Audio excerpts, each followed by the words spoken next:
बालकांड दोहा 36। शंभु प्रसाद सुमरहिय हुलसी, रामचरित्र मानस कवि तुलसी। करे मनोहर मति अनुहारी, सुजन सुचित सुनि लेहु सुधारी।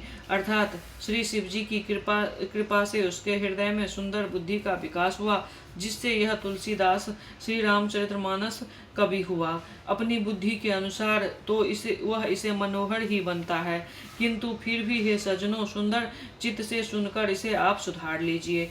सुमत भूमिथल हृदय अगाधु, वेद पुराण उदत धन साधु। बरस हे राम सुजस बरबारी, मधुर मनोहर मंगलकारी। अर्थात शुद्ध सात्विक बुद्धि भूमि है, हृदय ही उसमें गहरा स्थान है। वेद पुराण समुद्र है और साधु संत मेघ है। ये साधु रूपी मेघ श्री रामचंद्र जी के स्विष रूपी सुंदर मनोहर मधुर और मंगलकारी जल की वर्षा करते हैं।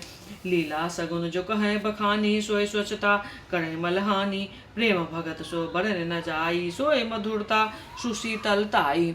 अर्थात सुगुन लीला जो विस्तार वर्णन करते हैं, वही राम स्वेश रूपी जल की निर्मलता है, जो मल की नाश करती है।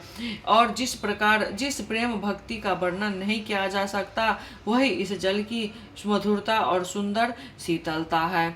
सो जल सुकृत सालिहित होई, राम भगत जन जीवन सोई। मेधा महिगत सो जल पावन, सकिल श्रवण मग चलो सुहावन।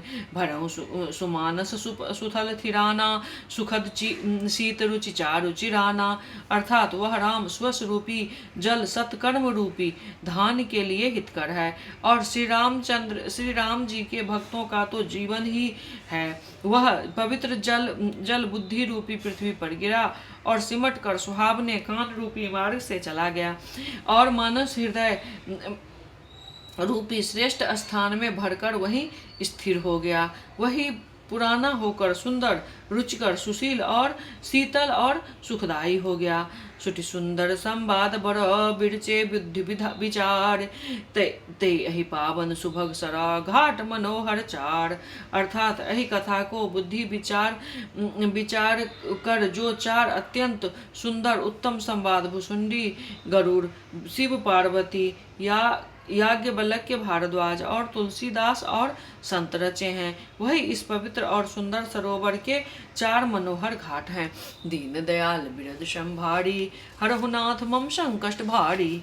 मंगल भवन अमंगल हारी, द्रवो सुदशरथ अजिर बिहारी।